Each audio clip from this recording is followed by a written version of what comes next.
YouTube, y'all there.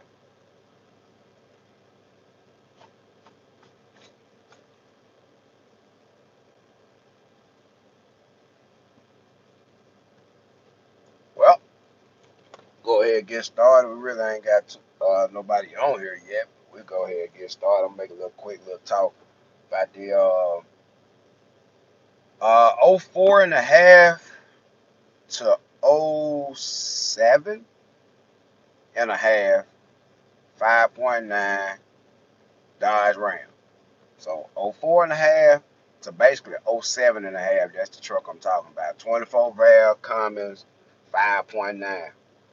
A good truck. It's a good truck.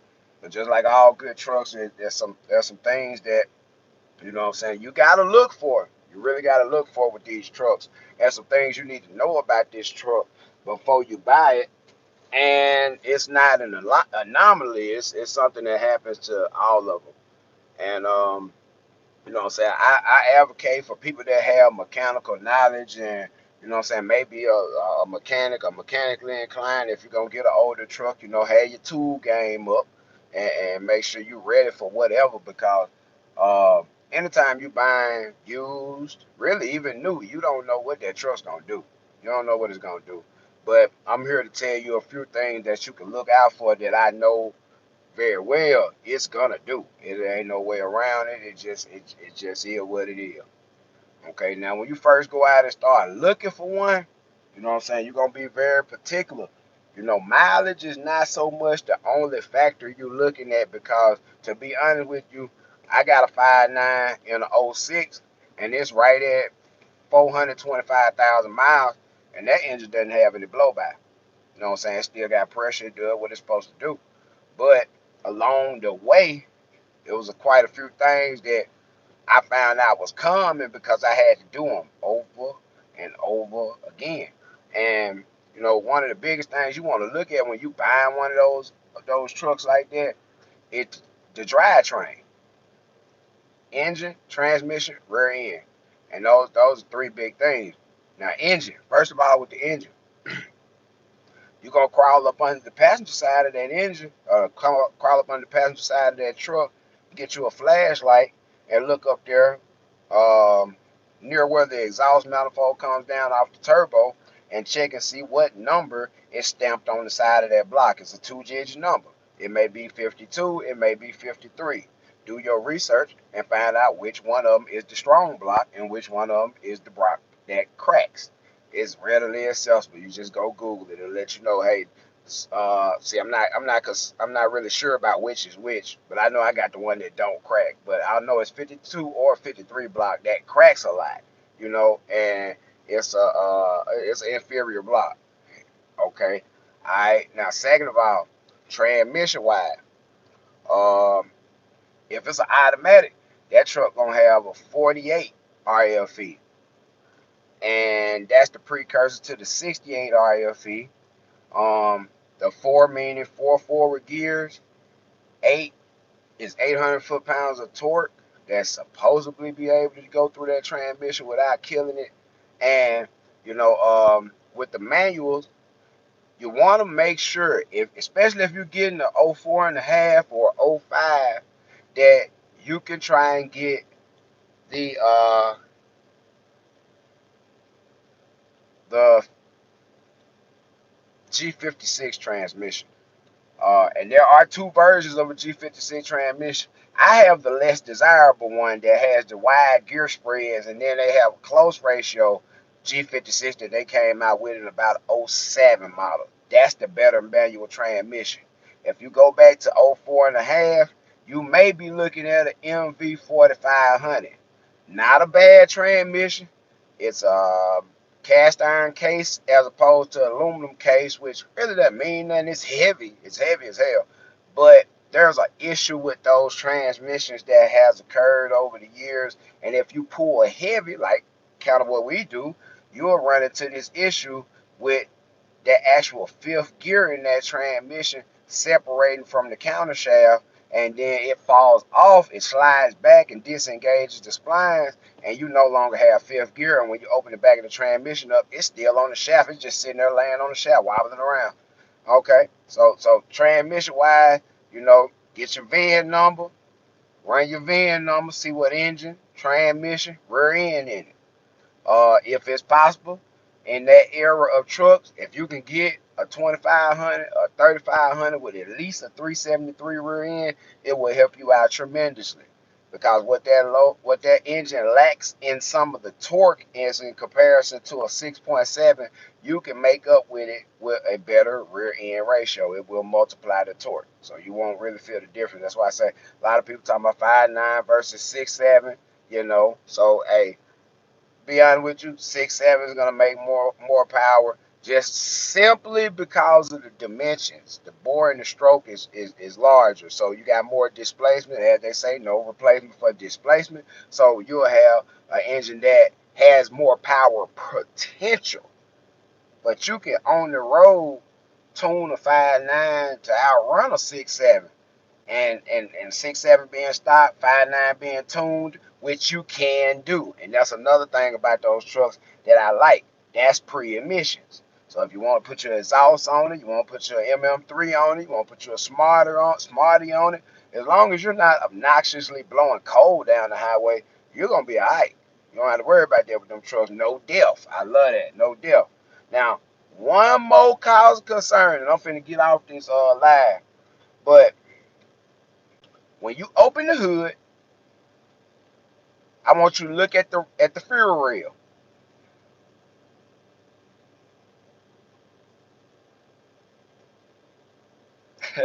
Yeah, I would like a better transmission in that truck. I wanna really what I wanna do when I just rehab that truck and bring it back. I'm gonna do some stuff to the engine and turn the wick up on it a little bit, but I'm gonna buy a gear filters overdrive and turn that into a 12 speed. I'm gonna turn that 6 speed to a 12 speed. I'm gonna do that. Y'all watch out for that. That'll probably be by Christmas sometime. I'm gonna order that gear filter overdrive, bolt it up to the back of it, split every gear, and have a 12 speed in that 5.9. We're gonna see how that work out. But back to what I was saying, there's another item to look at on these trucks when you buy them, and it's really nothing you can do about it. It's just something you just look at it, see it, be aware that this is gonna be a problem. There's nothing you can do about it. And if y'all got 5.9 from that year, you know I'm talking about that number 4 injector line. When you purchase that truck, go straight to Cummins and buy a number 4. And you're not gonna count the lines where they come out the rail. You're gonna count the cylinder from the front of the truck to the back. 1, 2, 3, 4, 5, 6. When you get 1, 2, 3, 4, that fourth hard line that goes back to the rail that transferred the fuel up there to the injector, that hard line right there, go straight to Cummins and buy it. Put it under your back seat. Whatever 2 wrenches, I forgot what side they are, I keep them, but the 2 wrenches that it takes that you have to hold them at the same time to crack those lines, where it goes into the block, put those wrenches in your toolbox. That line will break. I ain't say that line might break. That line will break. I put 4 of them on my truck now. 4. First time I put one on from the parts store, it lasted approximately 2 months. Second time I put one on from Cummins, it lasted almost 8 months. And the last one that I put on there now is from Cummins, and it's been holding up pretty good. But when you install hard lines going to the fueling on these trucks, man, you gotta understand that there is a rubber isolator that actually bolts onto the intake. I'm talking about when you line the hose up and get it started on both ends, there's a hole down with an insulator right there. That insulator is extremely crucial, and the clamp that holds that insulator to that line that keeps that line from vibrating needs to be tight. Every so often, you need to go, you got to go under the hood, look at those lines, all your hard lines, fuel lines that going up to the head, and notice that they all have an isolator on it except number 1. Number 1 doesn't have an isolator because on the 5.9 it goes to number 1, around the front air horn, and back to the rail on the front of the rail. It actually screws into the tip of the rail. goes out, goes around, and goes into the engine. So that one doesn't have an isolator on it. But all those ones, 2 through 6, they have isolator. You need to go in there with your 10 millimeter probably every month or so and tighten the clamp up on those isolators. Because what happens is the extreme vibration that's created by these diesel engines just sitting there running, it vibrates at a frequency that, let me see if I can do it for y'all. That hard line is like this, right? It's hard. You can't do nothing with it. It don't bend. But when you vibrate it real, real hard, we go back to old school with y'all. When you vibrate it real hard, that straight pipe, as you can see back in the day, you went to school, you know how to do the flexi pencil. If you vibrate or shake it, it moves. So that line is vibrating at a frequency to where it's not straight anymore. It's doing this. It's doing this. You can't see it, but it's doing this. It's doing this. And eventually it breaks. And you got a high pressure fuel leak. This ain't a low pressure fuel leak. It's a high pressure fuel leak. It's gonna have you thinking your truck is smoking like it's on fire, but it's a mist of diesel coming behind you, spraying everything on the road. And if it is raining when this occurred, if you know what happened when diesel hit the ground when it rained, it turned into a skating rink. Now this shit is dangerous. I'm talking. I had one break on me, 60 miles an hour in a rainstorm, and that truck started to drift sideways on a straight road. It just started going this way on its own. And ain't nothing you can do about it because your back tires, once diesel get on your traction or your traction tires, there is no traction. This shit like, I'm telling you, y'all, this shit serious. Diesel on the wet ground, wet pavement, you kill yourself. That's why when it first started raining, you want to be a little cautious. Then when it rained, it's super hard. When it first started raining and all that oil on that road rises and sits on top of that little glossy little foam of water, that's when the road is the most slick.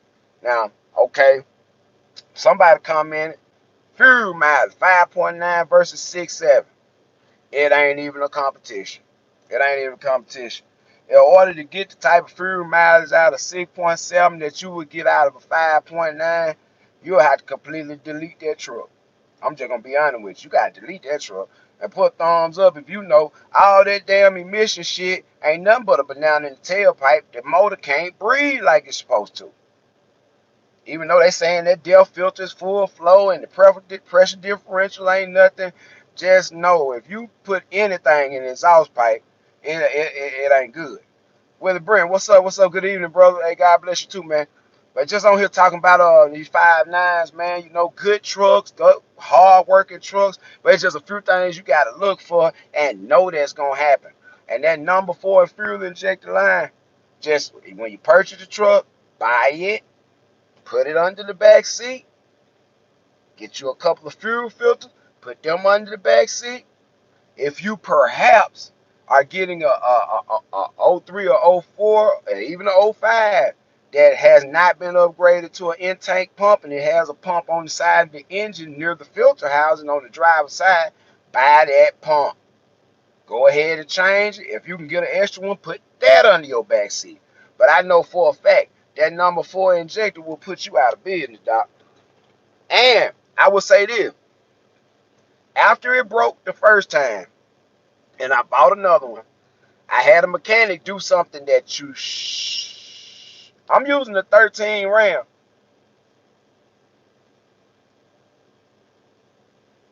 He said, what if you're not mechanically inclined? Can you be successful in the business? Yes. You can. You need to get you a reputable mechanic. If you're not mechanically inclined, you need a mechanic that you can trust and that's not going to tear your mouth out every time you come see him. Thumbs up. And we like the mechanic that do good work at a good price. Thumbs up. That's the shit that going to keep you going. Getting good work done. I mean some good work because you finna go out and run thousands of miles. You finna be way away. You don't need nothing you got to second guess on.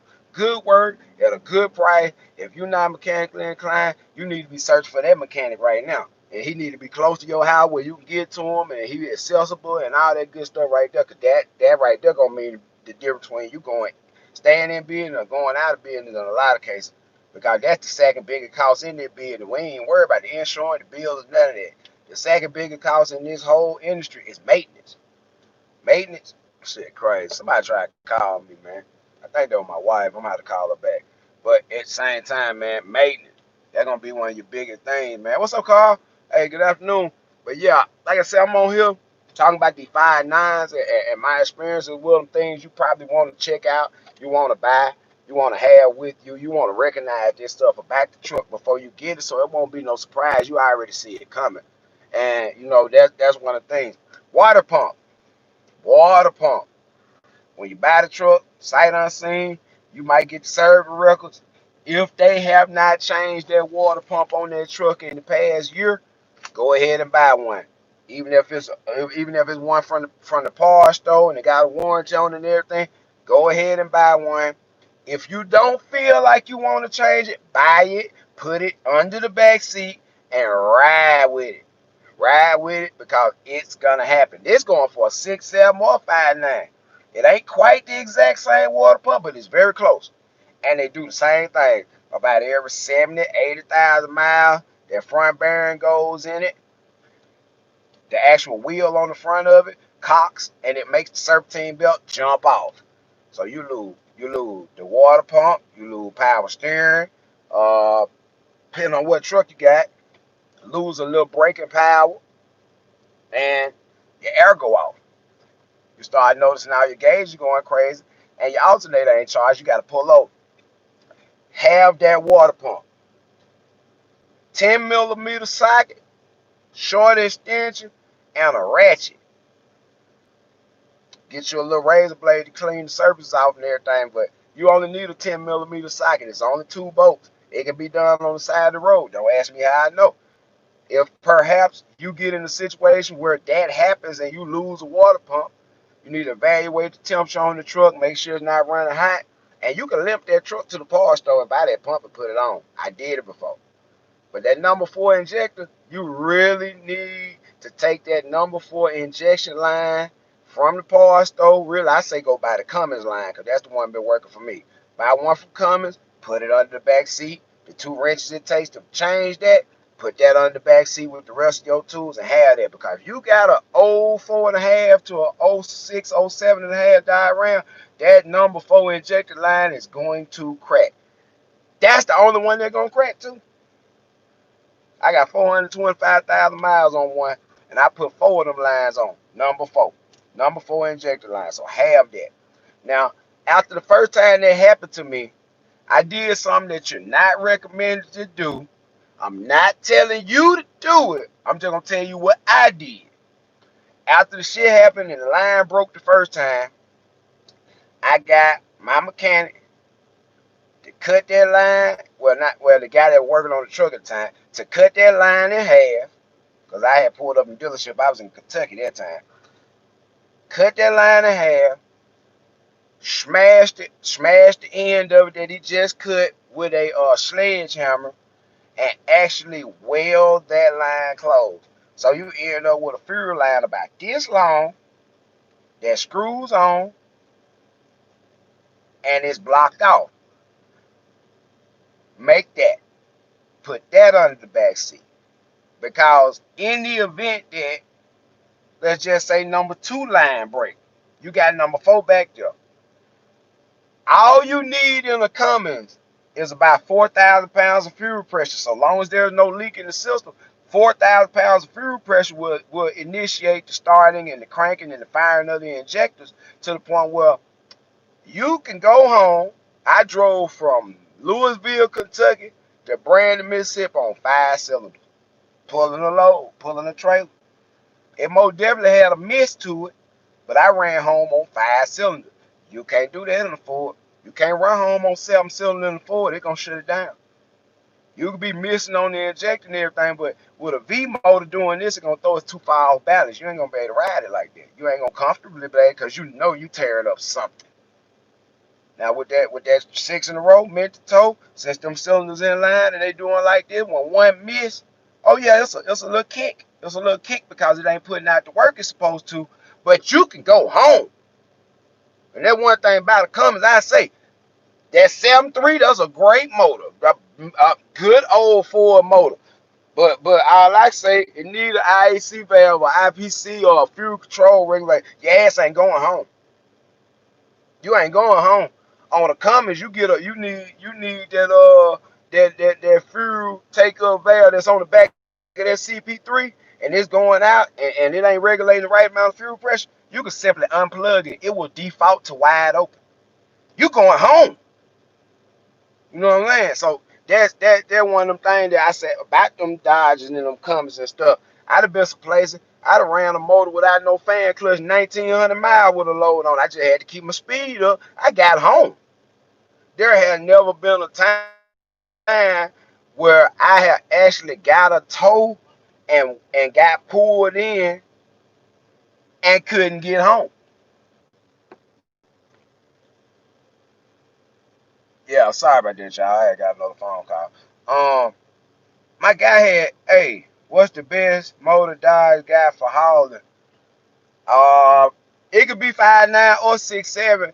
I just do 5'9" a little bit more than 6'7". I got both of them, but to be honest with you, a 5'9", it might not have the pure pulling power of a 6'7" till you do a little work to it, but 5'9" all day with me, man. I got a 6'7". If it running out the frame, I'm talking pulling his ass out, but man, it's something about the simplicity. Mm. The simplicity of the 5.9 and the fact that more than likely, if something happened to you on the side of the road and it's not a catastrophic engine failure where you got to ride outside the block or something, you can fix it. Like in Napa parking lot, fix it. I ain't talking about at the dealership you can fix. You can fix this shit at O'Reilly parking lot. Don't ask me how I know. I did that shit a couple of times, man. I'm talking broke projector lines, all type of shit. In the parking lot, on the side of the road, I did a water pump just on the side of the road. I went under my back seat. I keep an extra one with me, pulled it out. Hell, the belt already gonna be off for you. Reach down there, undo them two 10mm bolts, scrape that surface clean, put that water pump in there, tighten them thing back up, get that serpentine belt back routed, put it on the tension, and get your ass off the side of the road. 35 minutes.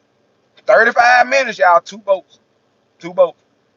You can't do no water pump on no Ford like that. Run tell that shit. Run tell that. You got an injector that need changing. Get what? You can limp that truck home, but you can't change that injector yourself, not in no 6.7. You can't. You gotta take the cab off. Alright. I had a question. I got a little back because it was coming in while I was going out. Okay, J man, oh man. I wish I could get a new truck. LOL.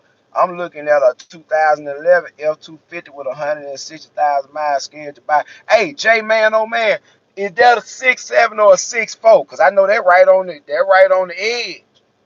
They're right on the edge where they went from that 6.4 to that 6.7. And to be honest with you, I worked for Ford around that time.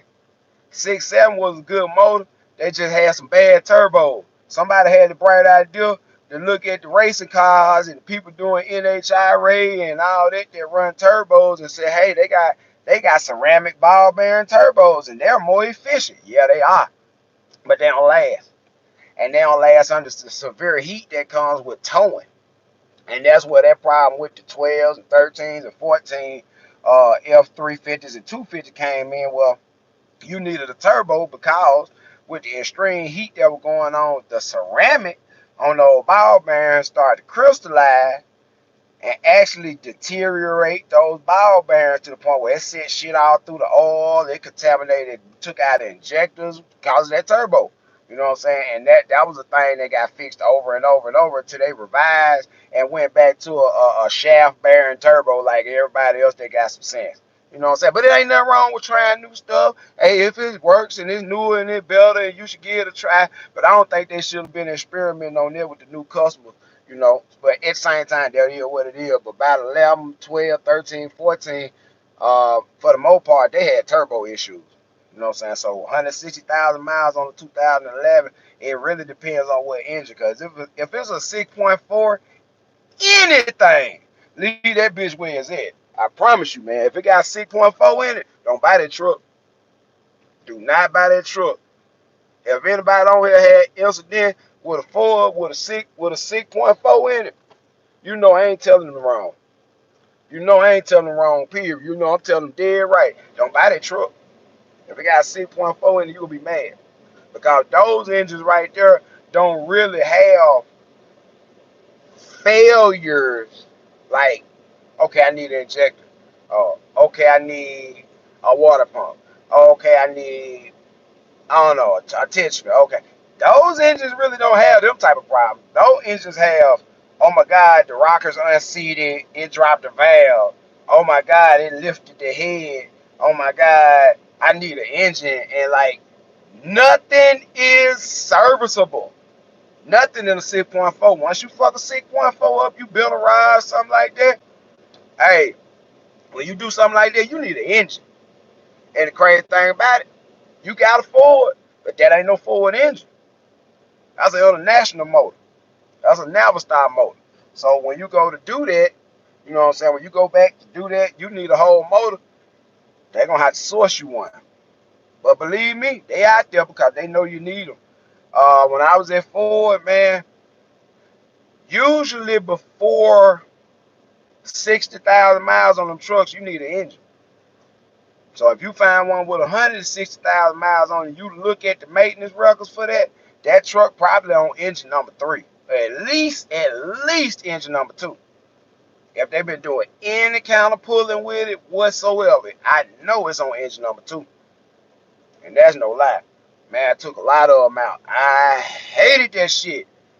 Man, that's why they scarred me, y'all. 4D Ford, they scarred me. You know what I'm saying? They got so much better. Like right now, I would actually, if I was gonna buy a brand new truck, I would really hard press consider buying a Ford. Right now, I told y'all about them Rams. Don't fuck with them. They 19 and 20. Let them folk have that problem. Let them folk work their problem out inside the corporation. Don't you fall victim to that shit. So that leave the other two of the big three. You got your Ford and you got your GM. And right now, it's a motherfucker. It's a balance. Because I ain't gonna lie, that new GMC, Denali, whew, well, motherfucker, know it's sexy, man. That damn new Silverado LTZ. Mm. There's a couple things I don't like about that Silverado, but that Denali, same truck basically, but they did stuff a little bit different. And even like an 18, 19 model Denali. Shoot, when my owner operator got that 2500 Denali, that's a boss man truck. I swear for God it is. That Denali got Wi-Fi and everything in it. My homeboy got, man, when he do his 10 hours, he got the Xbox in there on goddamn probably like a 24-inch TV. Shit look good. I'm talking about he's hanging all out the window and he up in there on the Xbox, on the Wi-Fi. He live, he online. That shit fly as fuck, y'all. I ain't gonna even lie. That shit fly right there. And the engine run good. That Duramax, that's proven. They had their trouble way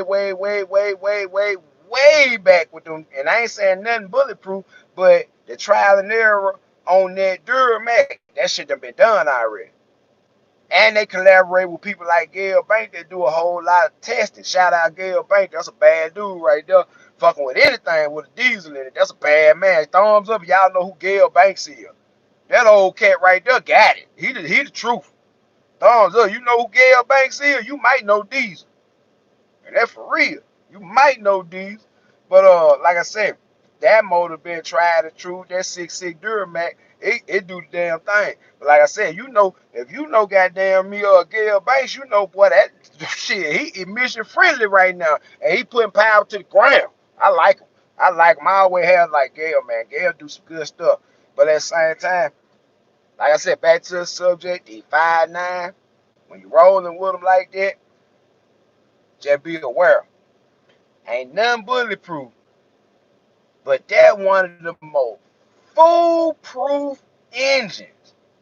I'm talking about FOOL proof. I'm talking about foolproof. You could be a damn fool. And you can change that alternator right there on the side of the road. You could be a damn fool, put a water pump on it. You could be a damn fool and change the hot money balance on the side of the road. It's fobo. And you bump it, and you don't need no puller and that fobo, bump, and snatching the whole damn puller come out. CP3 on the side of the road. All you need is something to pop the gear in the front. It got an access where you just unscrew it on the front cover of the motor, and there go the gear to the CP3 right there. The bolt, take the bolt off, put your puller on there, pop that gear off. You pull that CP3 out the back on the side of the highway. Can't do that with no Ford. That CP3 down in the valley of the motor. You gotta take the intake off that motor to get to that. Yeah. So like I said, it's one of the most foolproof, just simple, run of the mill Anybody that got basic mechanical skills, I'm talking about basic. Once you get past the basic mechanical skill part, now you just start reading everything you can read, doing much research as you can do, and then you'll have the confidence to take on different kind of jobs and build up your repertoire. But at the same time, that 5'9", man, I can't say more about it. And I'm sitting on a 6'7" truck right now, 6'7" Dodge Ram, 2013, and this bitch pulling out the frame, and it ain't regular. It just ain't shit regular about my truck. It look like a work truck. It is a work truck. Ain't shit regular about my truck. Y'all believe that? Nothing, not a damn thing. This motherfucker is pulling. When I say this bitch pulling, it's pulling, y'all. And like I said, man, I got 5'9" at home, pulling. Hey, confession time, confession time. I was on a warehouse move. No, not in San Antonio. Confession moment. I was in a warehouse move in Memphis, Tennessee, and we were going from one side of town to the other side of town. Didn't have to get on no scale, but one time during the day, I had a load coming out of there. I had to get some fuel, and I was just curious because it seemed like my truck was kind of, sloppy and a little bit sluggish. I was like, man, let me see what this shit weigh. I was 32,000 pounds gross on that little 5.9, 2,500. And that bitch was chugging that shit along. I don't do it no more.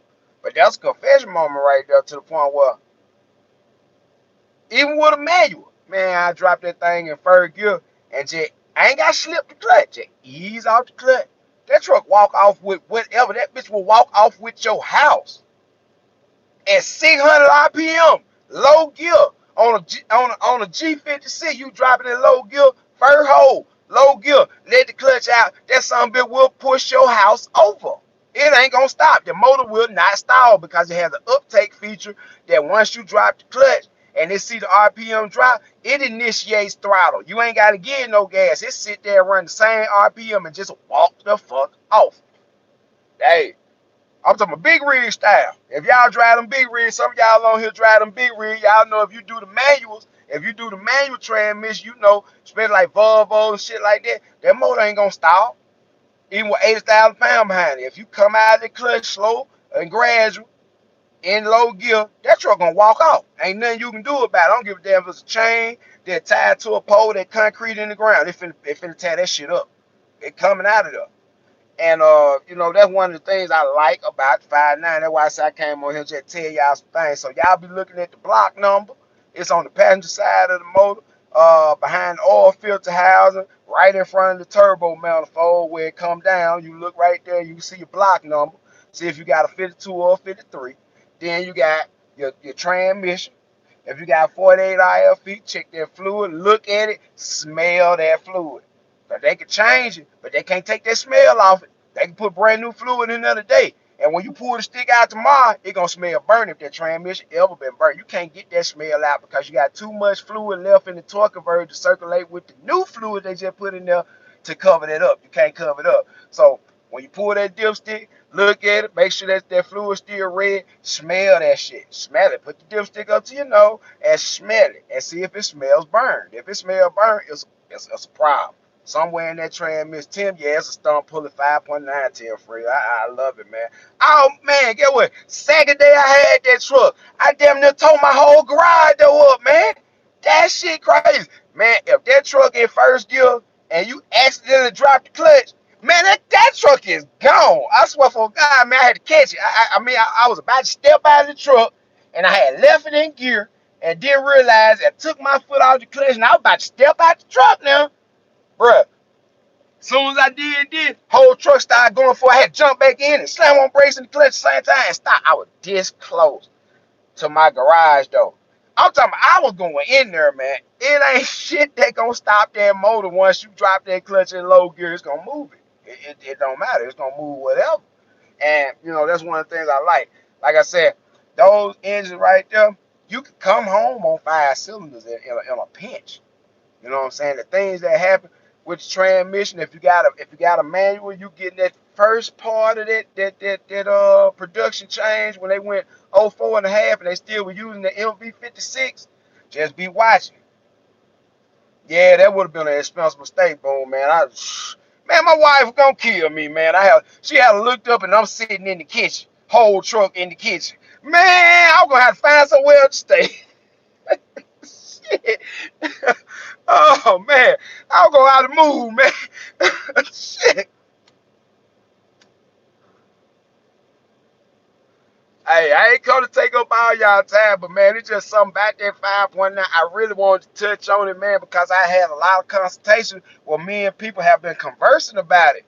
And you know, hey, it's one of those things where if you slightly mechanically involved with your life, you know what I'm saying, and you deal with dodges and you can get familiar with it, you got some tools, it's a worthwhile thing to go with a mildly used 5.9. And by the truck being so old, the mileage gonna be up there.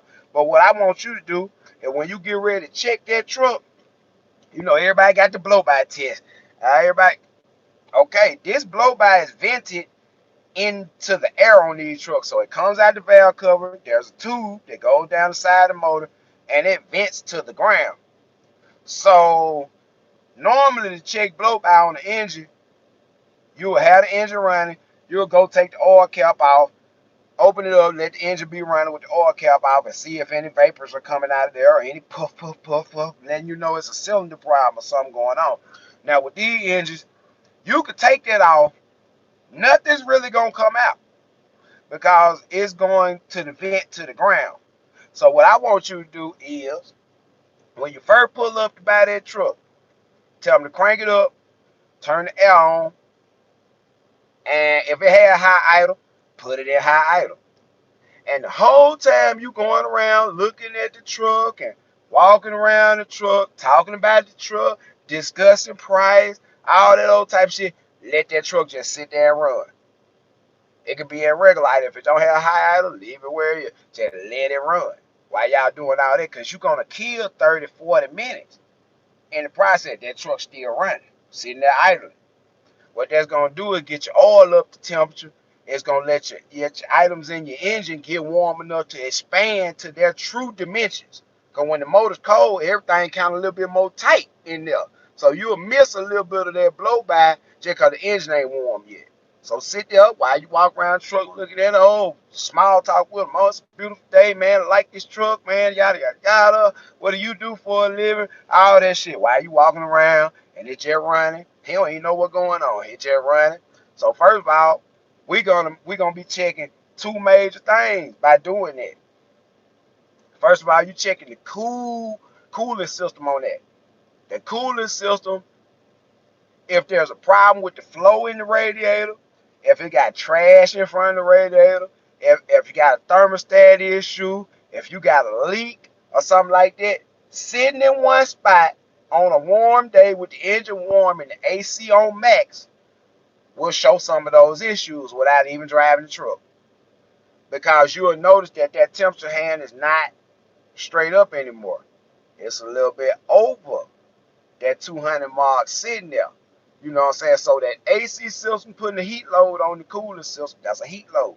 It's sitting there running idle, so there's not a lot of airflow. So if there's an issue with the radiator being clogged or obstructed in any kind of way, you'll start to see that temperature rise sitting right there, sitting still, and you ain't even drove the truck. Thumbs up for them folk that know enough way. Sometimes you ain't even got to drive the truck. It'll tell you some shit sitting right there running if you know what you're looking for. Okay, now I want you to take a Gatorade bottle full of water with you. It could be a 16, it could be a 22, whatever size regular Gatorade bottle. You feel me? And fill it up with water and take it with you. Fill it up about maybe 4/5 of the way.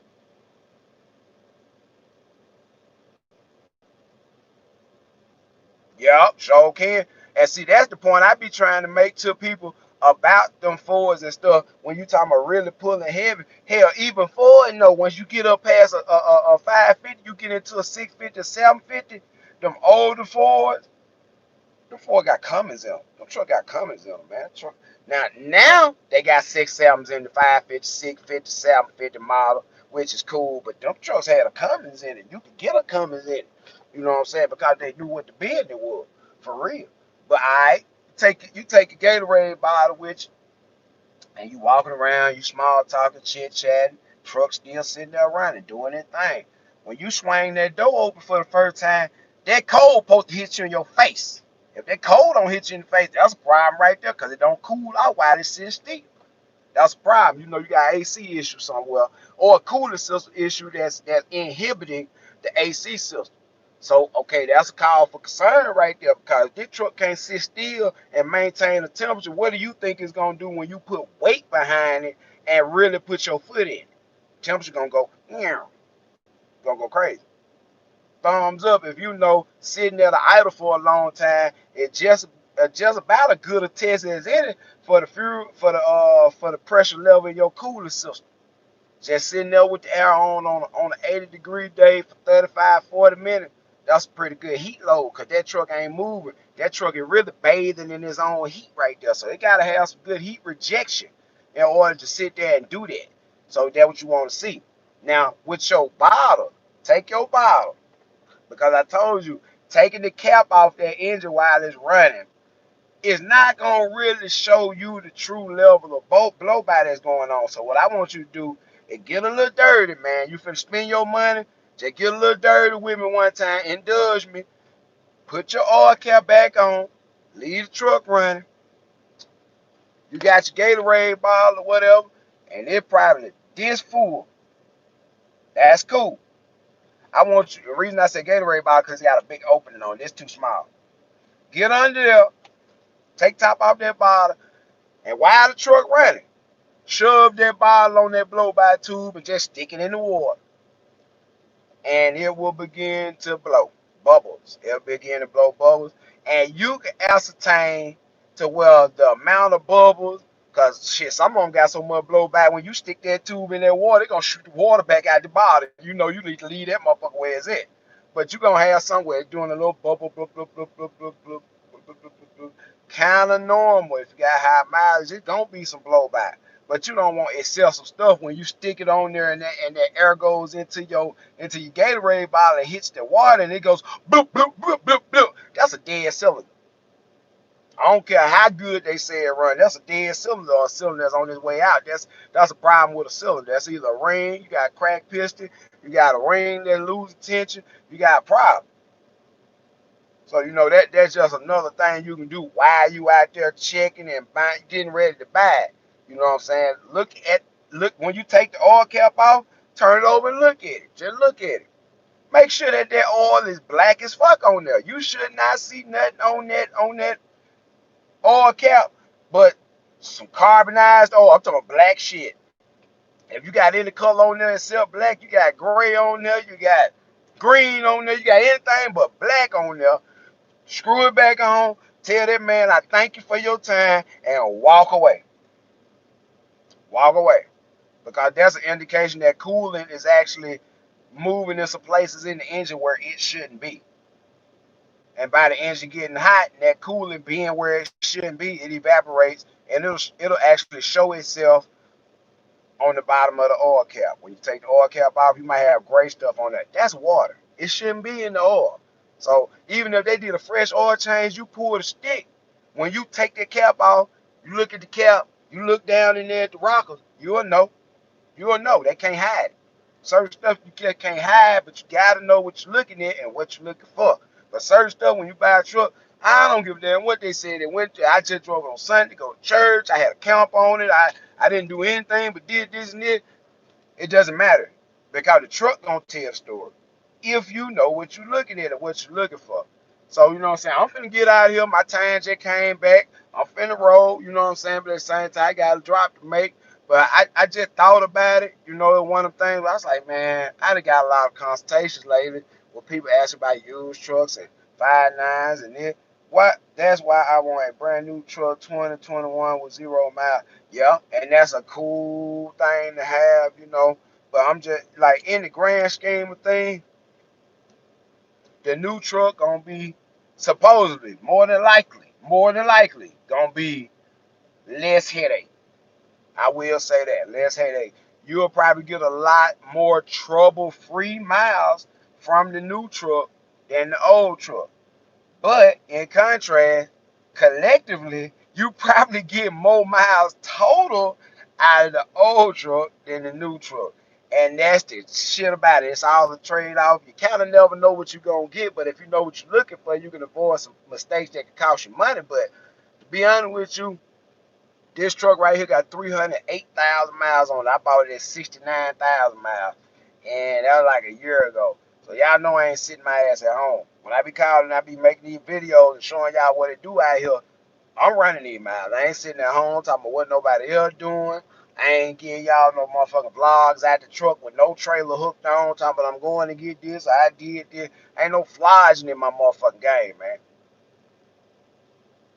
Hauling cash truck. I gotta see. I ain't watched the video. I subscribed to him though. I gotta go watch the video, catch up on my YouTube, man. I been out here hustling, man. I ain't been able to really, catch too much. But at the same time, hey, it's a situation where new is a difference between brand new truck and newly developed truck. There's a difference. So I buy a brand new truck, but I'm not buying no newly developed truck. If they took a clean sheet and they wiped the sheet clean, redesigned, redid, changed some real major components on that truck that used to be alright, and now they trying something else to make it even better, I wait 2 years for that truck. Like I probably do buy a Dodge Ram in 2022. I might get a Denali though, but I ain't buying shit right now. I wait 2022 for all these 2020 and 2021 Dodge GMs and Ford prove they sell 10-speed transmission, all that shit over the long haul. Prove they sell 2022. That when I go throw my money in their face. But until they prove everything prove itself, I ain't dropping my money on this shit. I go look and give me an 18 model. I go look and buy me a 12. I go, man, I just ain't stuck on new. New don't make this shit. The work, if this truck will perform the job that need to be done, that will make this shit happen. But I'm finna get on. I got my time back. I'm finna get ready to rock and roll, man. I got a little something on the trailer going back that I thought I was gonna drop out tomorrow. I'm gonna get there today, get that motherfucking money, and I'm gonna be 3 hours from my house. So y'all have a blessed one, man. Be encouraged, stay encouraged. Whatever you got to do to make whatever you trying to do, it ain't got to be hot shot truck. Whatever you trying to do, just know this. In order to make that shit succeed, you're going to have to deny yourself about a lot of stuff. You're gonna have to stop. No more selfish. Everything put toward the goal.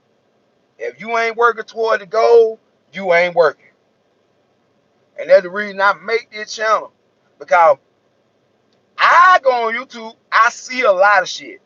But I'm here to show you some stuff to where not only you can see some shit, but I can show you how to see through some shit.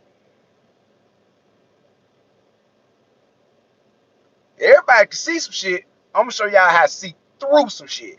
Cause some of these folks talk about shit that it ain't nothing. The shit they doing, it ain't not a damn thing. The shit ain't working for them, and their asses is out. I'm just be honest with you. They treading water. They spending money that don't belong to them, and they hiring folks and shit, and ain't got a plan in the fucking world. They just know if they put more trucks out there, or they do more with their business, or they do this, it gonna equal up to money. If you ain't did the number, you a damn fool. I repeat, if you ain't did the numbers on this shit before you come out here, I appreciate it if you might want to give me a call or hit me with that cash out, and so I can put you up on what's going on, what these folks refuse to tell you because it make them look bad. I'm gonna show you some shit whether it make me look bad or not. I'm just be 100 with y'all to the point where there's a lot of shit go on out here. A lot of shit done went on out here with me, other people on YouTube. A lot of shit you probably ain't gonna never see because it make them look bad. It make them look like after being out here 3, 4, 5, 6 years, they don't know what the fuck they doing. It make it look like this. So certain shit you ain't gonna see. Certain stuff you are gonna see. But the fact that these folks be struggling and shit, you're not gonna see that. They not putting out these videos. But if you look at what's going on, and I ain't talking about no one person. I promise to God, I ain't talking about no one person now. I'm talking about over the whole goddamn gamut over the whole gamut. You got some that's out here trying to help you on YouTube.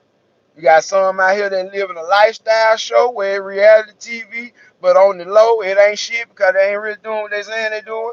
Then you got motherfuckers out here that straight up telling you how to lose on a daily, showing you. I'm talking right in your face that if it wasn't for this shit right here that we do on YouTube, hey man, that shit ain't nothing.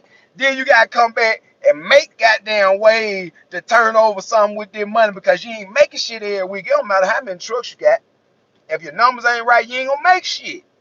You can have 10 trucks and gross a profit percentage of 6% on each truck.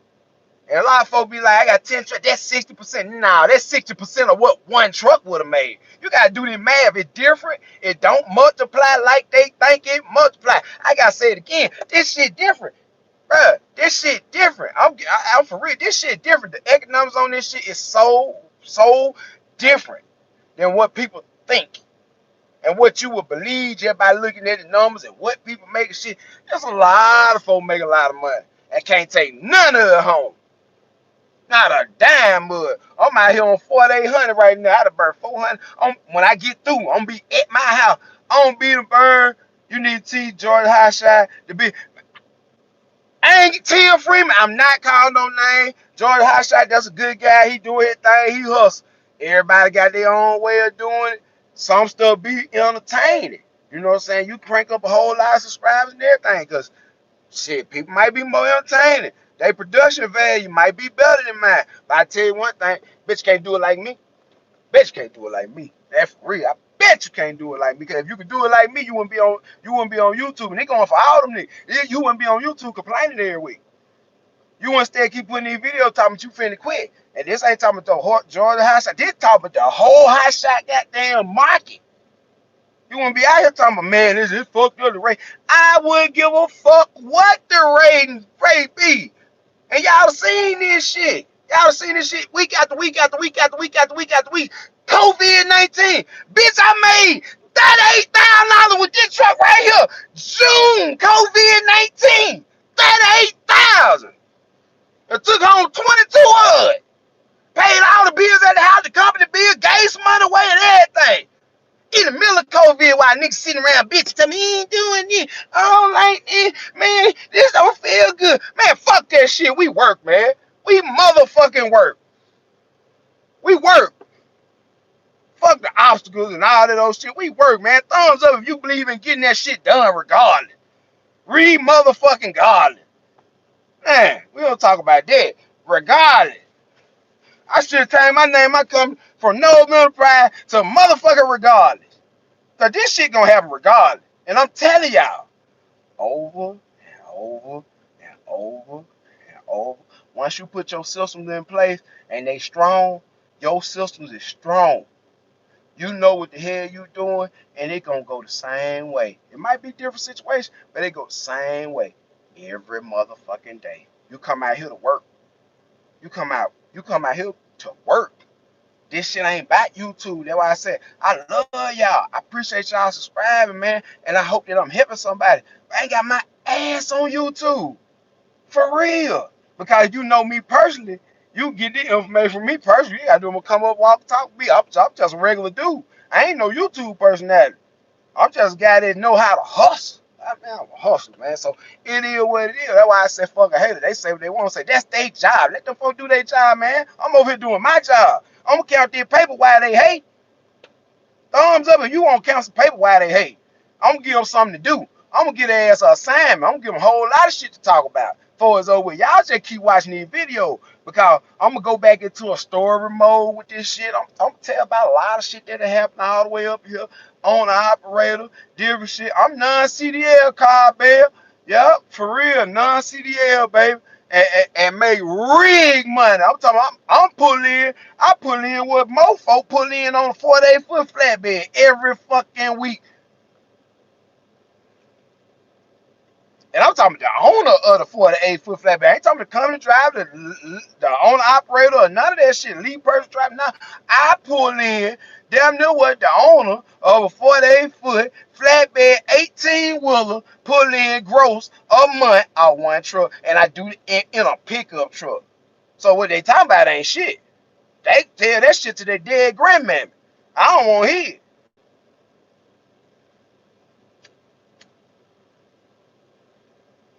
Real talk. I'm finna get out of here. I got crunk. I'm ready to do my damn thing today. I'm finna get on this load, boy. I got something on here to drop. I'm finna look for something else. Y'all got me ready to get some more money. I'm crunk out here. And get what? It is what it is, man. Hey, money, love, and y'all know what it is. But at the same time, you gotta use your head and think about this shit. You gotta think about it. You gotta evaluate these numbers. You gotta be smart. You can't do what you see other people do. What kind of trailer I'm pulling non-CDL? I got a Gator, I got a PJ. I'm using a Lamar right now from a partner of mine. I'm gonna do a review on this trailer. I like this trailer. We got Diamond C in the fleet. All of them single tandem trailer. But yeah, like I said, we got a PJ. Well, we got a PJ, a Diamond C, a Gator, and I'm pulling my partner Lamar right now. That's my real good friend right there. But I got some more shit coming up from that from what I did. I did in Texas. I'm gonna show y'all some shit. And get what?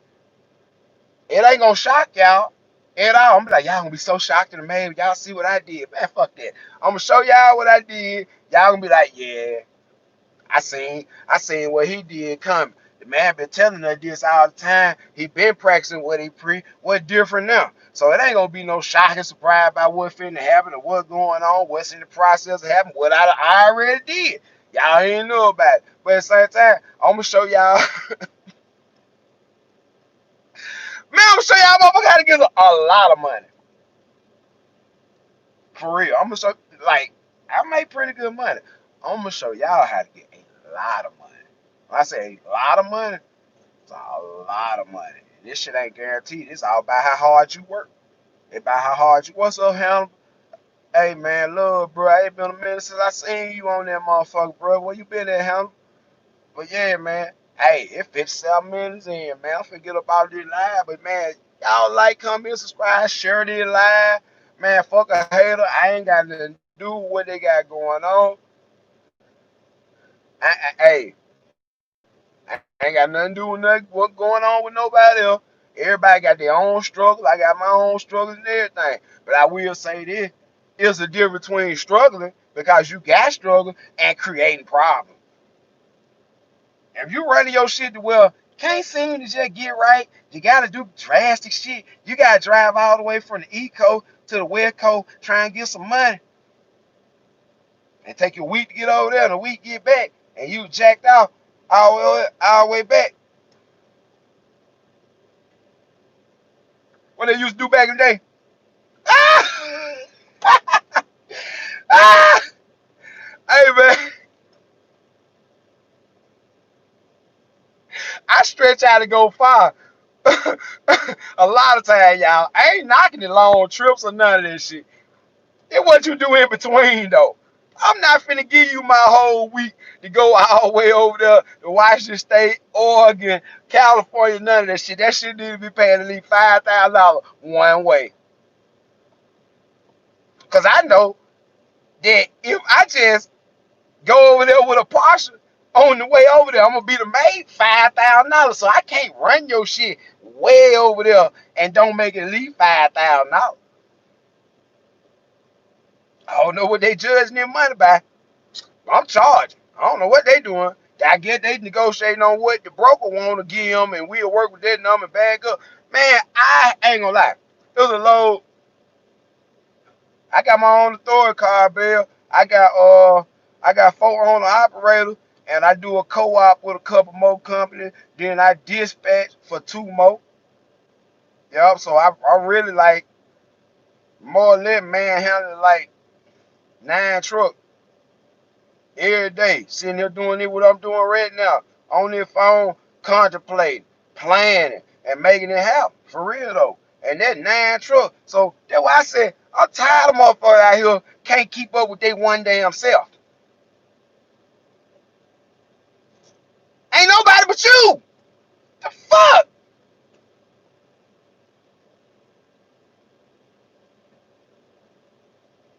Man, I got these owner operator to worry about. Goddamn me, I got these folks on dispatcher for they trying to make a certain amount of money every week, regardless of what the market doing and this and that. These folks got bills. I just cashed out over $11,000 an hour ago. I sent 1,600 to one guy. He worked a couple days. I sent 825 for one load on 300 some miles on the 48-foot flat. I had contract. I brokered that load out because it's a direct customer of mine. He just has some real heavy stuff. Goddamn me, 4,500 to the guy in Sanford, Florida. 3,800 to the guy in North Texas, and I want to say, well, there's the phone right here. 4350.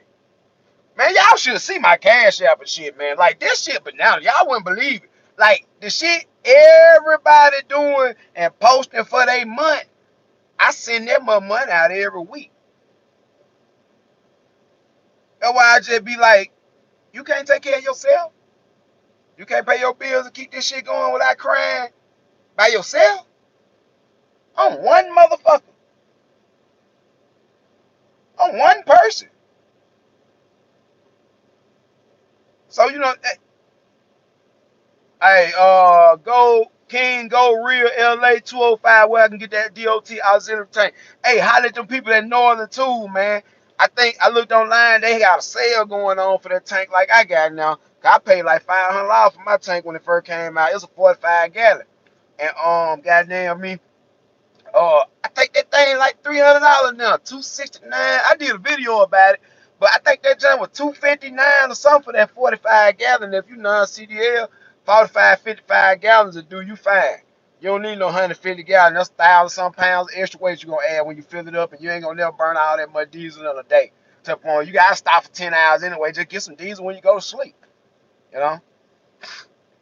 Go King, hey, Go King Real LA said he got a 40-foot for sale, y'all. If you need a 40-foot,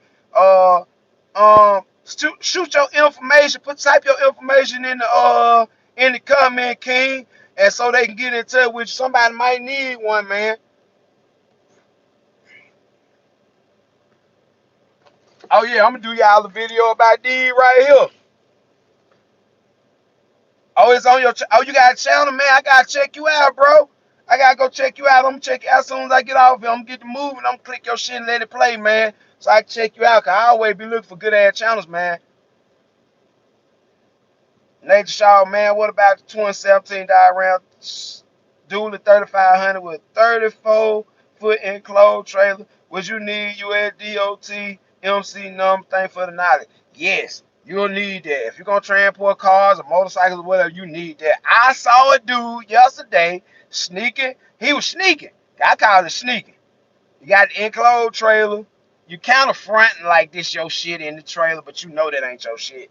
And you ain't got no numbers, no nothing. You trying to look like somebody that move race cars or you doing some recreational shit.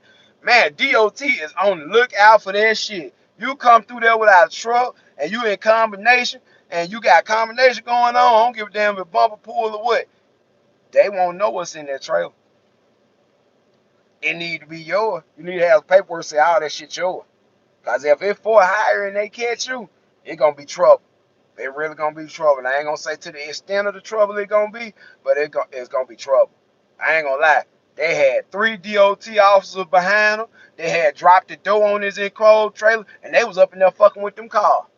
And he had 3 cars. Yep, he had 3 cars up in there. And I passed by him, and he was like, man, I'm telling you, he standing on the side of the road. I don't know what they finna do to him. I don't know if they gonna tow it or what. Because it's hard to put a man in a DOT violation and he ain't got no fucking number. That's a different kind of violation right there. That shit really a kind of punitive and penal. Because it's like operating without a CDL. Like, you don't get it, just depends on what they want to do to you. They gonna fuck you up.